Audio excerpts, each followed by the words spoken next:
کافر. دا ابو لهب چې نو دا په لا اله الا الله پوهېدو. ابو طالب هم پې پوهیو چې په لا اله الا الله کې څه دي. زوړ نظام ټول ورانېدو. لات بم پرېږدې، منات بم پرېږدې، عزا بم پرېږدې. 360 بوتان چې په خانه کعبه کې پراته وو دا به ټول پرېږدې. یو الله ته به چغه وې، د یو الله متازي وکې، د یو الله قانون به منې. دې ته لا اله الا الله وایي. که مرګ د باندې راتلو نو بیا به منې، که خوشحالي راتله نو بیا به منې، که فقر او فاقر راله، که صحت او غنا راله نو د یو الله به منې. دې ته لا اله الا الله وایه.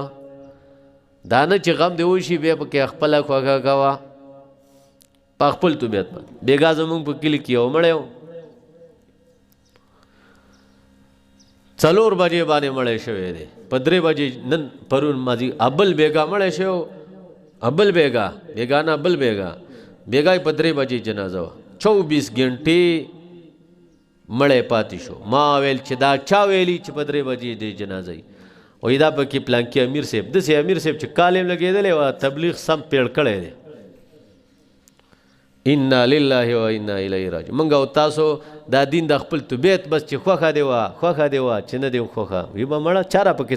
زما په مړي کې وایي د چا څه کار. پښتون موږ دې ته ویو که نه، وایي زما په مړي کې د چا څه کار دی. څوک وایي زما په واده کې د چا څه کار دی. پوهېږې؟ او وایي زما سره د مولا څه کار دی. انا لله و انا الیه راجعون. موږ او تاسو ټول داسې یو چې مړی دې وشي سوچ وکړه مسلمانه چې قبر څومره ټیم کې تیاریږي. سوچ وکړه چې کفن غسل دا په څومره ټیم کې تیار. دې ته مه ګوره چې هله ته ورغی پلاکیز کې مې دوست دی او دغه دوست مې وایي دوستانو ته ویلي دي چې هغه خو راورسي که نه. ای شاړو با جوړی. نو تاسو هم د قرو نه خبر شوئ چې جنازه مې ډېره وي، په دې باندې سړی عزتمن ښکاري.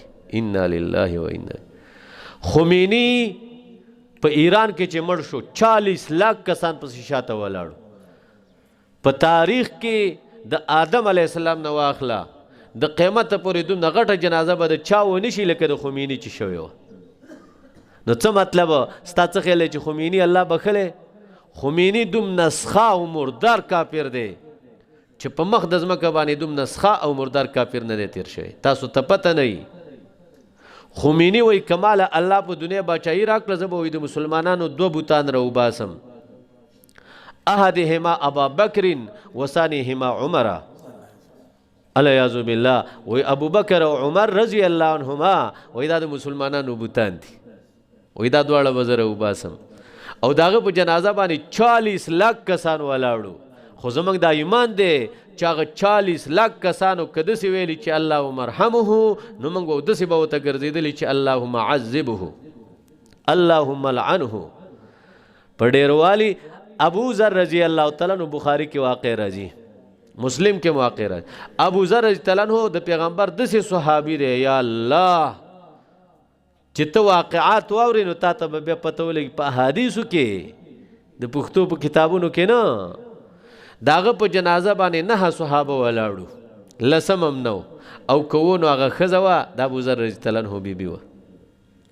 نو ستا څه خیال چې په هغه باندې لږ خلک ولاړو بس هغه به بل شانته وي. ښه خبره ده خو د ډېروالي د جنازې دپاره مړی به لټکې نه. دا و زما او ستاسو خپل طبیعت دی، کلمه هم یو او څه کې خپل طبیعت هم پکې چلوه. دا صورت ما او تا ته سبق دا راکوي. ترجمه خو مولي صاحب ویلې ده، ترجمې خو تاسو اورېدلي. زه سبقونه نن وایم او سیده تې ځان وباسم. یو د دې شان النزول د صورت نه ما او تا ته سبق دا شو چې تا کلمه ویلې که نه. تاسو کې داسې څوک شته ګوته اوچته که چې روژه ربانې اسانوي چې هغه د اوسه پورې کلمه نه ویلي؟ داسې څوک شته چې کلمې نه ویلي؟ هله روژه ربانې ګرانه ده که اسانه؟ داسې څوک د پکې شته چې د ننه پورې کلمه نه ویلي؟ ټولو ویلې الحمدلله. نو چې ټولو دا کلمه ویلې ده آیا د ننه پورې هم دا سوچ کړی دی چې دا کلمه ابو لهب ولې نه ویله، دا خو د پیغمبر ترو. دی ابو طالب صاحب ولې نه ویله، دا خو د پیغمبر ترونه و. هغې ته د دې کلمې د لاندې ژوند تېرول نه معلومېده. هغې ته پته و چې د دې کلمې د لاندې زه ژوند نشم تېرولی، نه تېرومه. هغه ته الله کافر وویو او ته دې مسلمان یې ځکه به ګیره الله سره. دا ګیره خو د ابو طالب هم وه، دا ګیره د ابو لهب هم وه، دا دواړه خو لا پرېږده چې دا ګیره د ابو جهل هم وه. دا ټول کتابونه وایي. د شپږمې هجرۍ پورې د رسول الله صلی الله علیه وسلم د وفات نه پس لا 600 کاله هېڅ یو کافر د دې امت هغې ګیرې نه دی خرولی. که ګیره به خروله نو نسوارو به خروله، عیسایانو یهودو خرولې، خو د مکې مشرکانو د عربو مشرکانو ګیرې 600 کاله نه دي خرولی. دا تاریخونه موږ ته دا سبق وایي. صرف په دې خو نه خلاصېږي چې لا اله الا الله تسپونه ټقو باسم.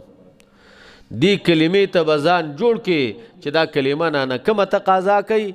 اوس آمدم بر سرې مطلب دا مولوي صاحب چې دا 40 ورځې 45 ورځې لګې و، د تاسو ته دا نه ویل چې بسم الله الرحمن الرحیم اذا جاء نصر الله والفتح.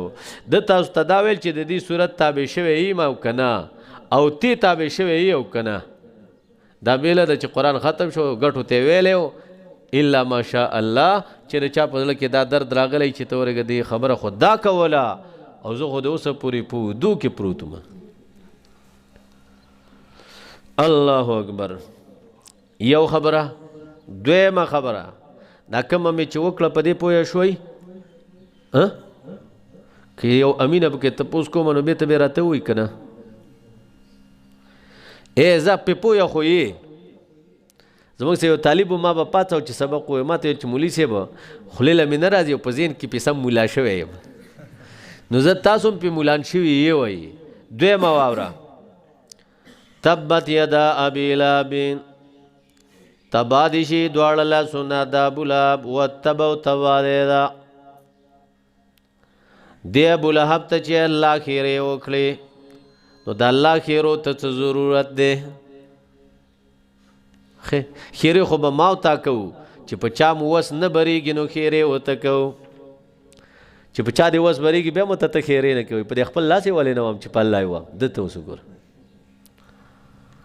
دې ابو لهب ته چې الله خیرې کړي ولې ورته کولې؟ او ما او تعالی پکې سبق څه دی؟ دا ابو لهب د پیغمبر تره دی. دا ابو لهب چې دی د خانه کعبې په ګاونډ کې د کورو، دا ابو لهب چې دی د مکې مکرمې بلکې د ټولې دنیا په یو شریف قوم کې دا پیدا شوی دی، قریشي خاندان دی. خو بیم الله وی تبت یدا ابي لهب، ابو لهب لاسونه دی الله وی تباشي. ولی ما او تا ته سبق دا دی اے د چارمنګو مولانو، اے د چارمنګ پوښتنو، اے زما ماماګانو، خیال کو وګوره د حق پرست انسان خلاف ونه کې. یو انسان دی د حق دعوت چلئی، کاغه په توره چلئی او کاغه په جبه چلئی او کاغه په قلم باندې چلئی. که د حق دعوت په جبه باندې چلئی لکه دا علما تاسو ته لګیو نو چېرته د ده پسې په شیشه خلاف خبره ونه کې، داسې به دی الله غر کې لکه ابو لهب، داسې به دی الله وشرموي لکه د ابو لهب ښځه یم چې تباه کړه نو هغې پې وشرماو. شرمېږې به ګوره بیا، شرم نه بغیر دی نه پرېږدي الله. ابو لهب د پیغمبر تره دی، په سپینه ګیره الله وشرماو نو چې هغې شرماو نو ما ته پکې څه وخت دا سبق دی یاد کړو. د حق دعوت دله څوک درکوي په ژبه یې دله درکوي نو د هغه په خلاف خبرې مه کوه. د حق دعوت دله څوک درکوي په توره باندې درکوي نو د هغه خلاف هم مه کوه. د مجاهد پسې سپکې خبرې مه ویوه. دا مه ویوه چې دا د سپګن زامن دي، دا مه ویوه چې دا غله دي او ډاکوان دي. خیال کوه تیرے کو کیا پتہ ہے، حساب کتاب والا ذات تیو کا اللہ دے. دا پتا کې چې کومه غلطی ده دا غلطی په هغه کې راغله الله 2 چنده سزا ورکوي. ولی هغه ځان ته غاړه کوي عمر چلی دا ټوپک یې مر چلی دی د دین په نوم باندې هم لګی دی او چې بیا هم دوکه کوي هغه له به الله څو چنده سزا ورکوي خو زما او ستا اوسه کار نه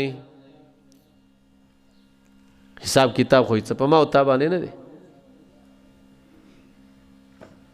ما عليك من حساب من شيء وما من حسابك عليهم من شيء فتطردهم فتكون من الظالمين سورة الانعام